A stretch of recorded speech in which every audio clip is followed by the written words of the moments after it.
In this tutorial, we'll take a close look at how to use and modify gradients in Illustrator by using this badge graphic.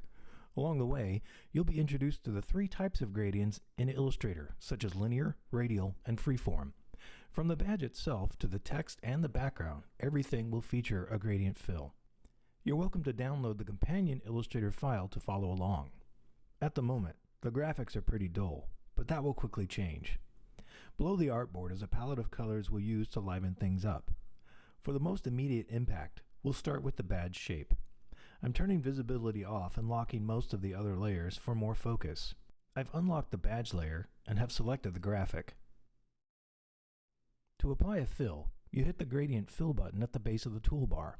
This gives you a standard black to white gradient. The gradient panel should automatically open. If it doesn't, go to Window, Gradient. To edit this, I'll select the leftmost color below the gradient bar. Once I select the color sampler, I'll click on the brown color in the palette. The badge's appearance immediately changes. Ultimately, this gradient will consist of more than 2 colors.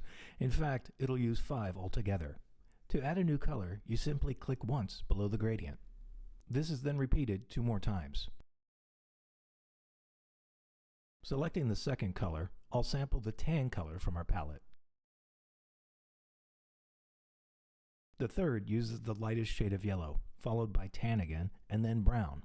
This gives the badge a metallic gold appearance. To control how the colors flow into one another, you can modify their location by selecting one and adjusting its location value. The first color stays as is. For the second, I'll put that at 15. The middle spot goes right at 50%. The fourth goes to 85, and the last one stays in place.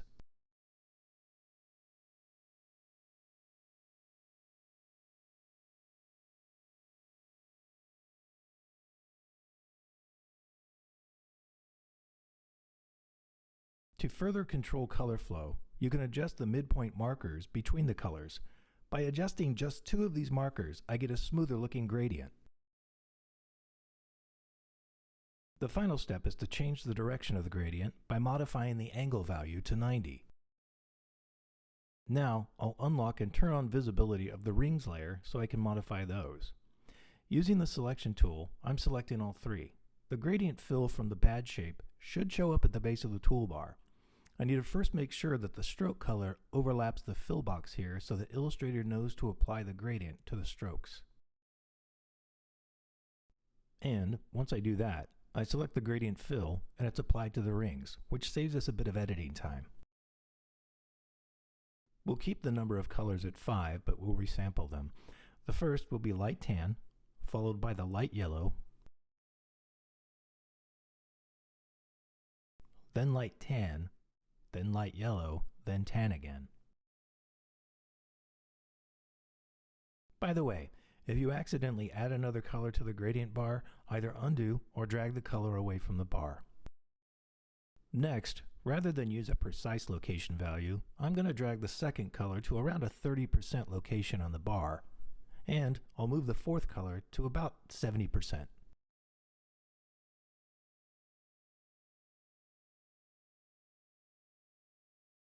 The last change to make is to modify the gradient angle from 90 to 45.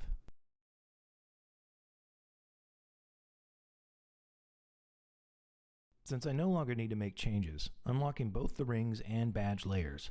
I'll now focus on the text by enabling layer visibility and unlocking it. I'll then select the text.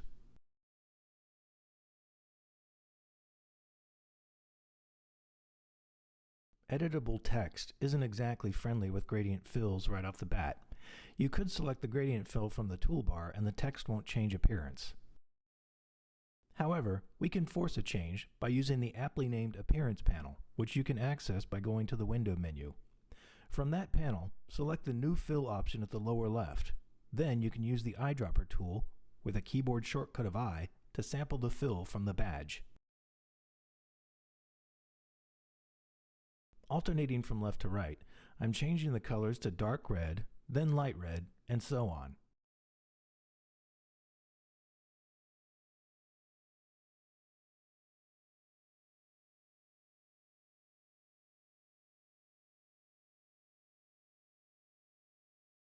Then I adjust the second color's location to around 25 and the fourth one to about 75.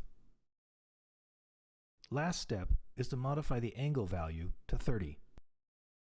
I'll now lock this layer and turn on the banner layer to focus on that. Be sure to unlock it if it isn't already.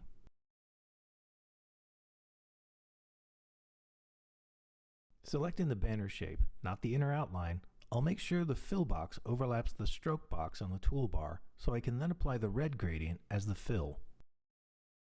The only part of the banner that we'll see are the sides, so we'll modify the color locations to focus on those areas. First, I'll set the gradient angle to 0. Now, I'll focus on moving the first three colors close to the left of the gradient bar.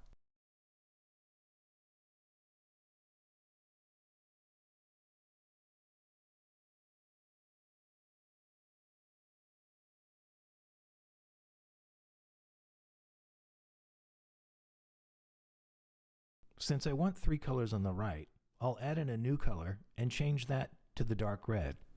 I'm not going to be too fussy with location. I just want some of the dark and light to come through decently.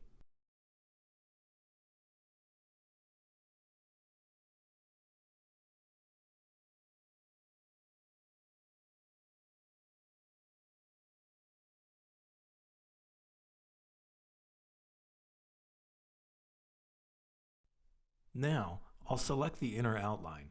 I'll make sure the stroke box on the toolbar overlaps the fill box.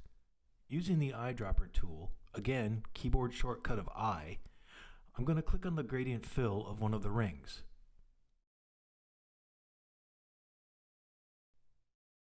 I'll make a few changes to the colors and their locations along the gradient bar.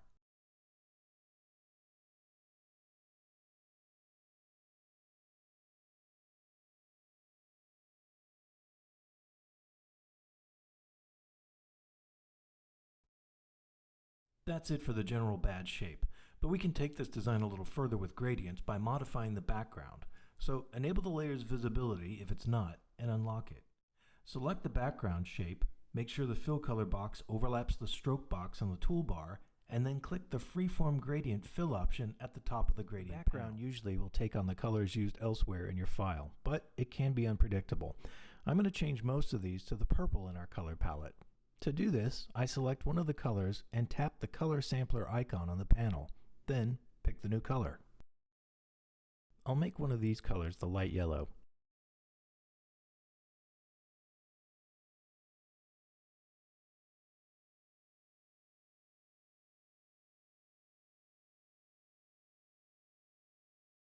Note that you can also increase how much influence a color has by changing its dimensions. If you need to add another color to the freeform gradient, tap the color sampler to turn it off, and then move the cursor to where you want to place the color and click. I'm going to change this new color to purple as well, then move the light yellow color to the middle of the background shape to give the badge graphic a somewhat backlit appearance.